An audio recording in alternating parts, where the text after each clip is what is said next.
15 mars dernier, un instituteur se suicidait dans le Val d'Oise. Il n'aurait pas supporté la plainte pour violence aggravée déposée contre lui par une mère d'élève. C'est cette histoire malheureuse qui fait l'objet d'une BD.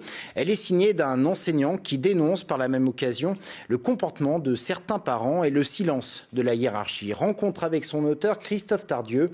C'est un sujet signé de Florie Castin et Mathieu Caillot. Le 15 mars, un instituteur du Val d'Oise se suicide.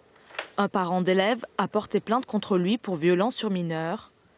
Un instituteur pourtant sans histoire et apprécié de ses collègues.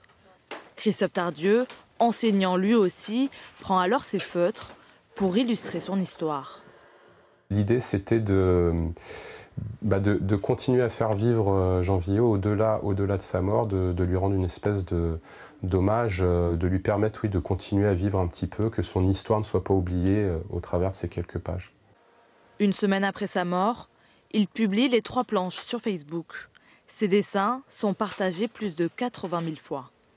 C'est très parlant sur la situation actuelle et sur le mal-être des enseignants qui avaient besoin de partager justement cette BD pour exprimer leur compassion, mais aussi leur douleur face à des situations qui les touchent eux.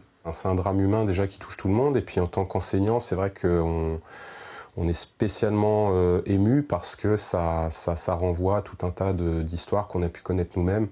Et puis ça met en lumière tout un tas de difficultés que peuvent avoir les enseignants aujourd'hui. Des difficultés dont on ne parle pas.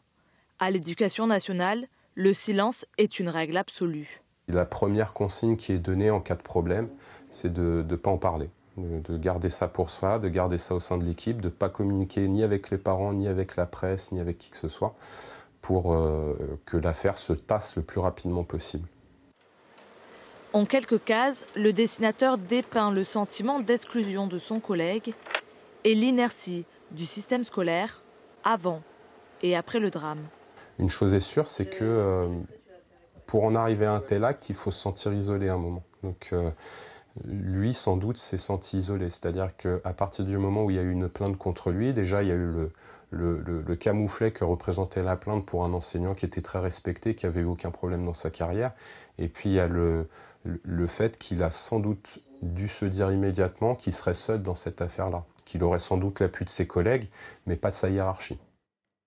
Un mois après les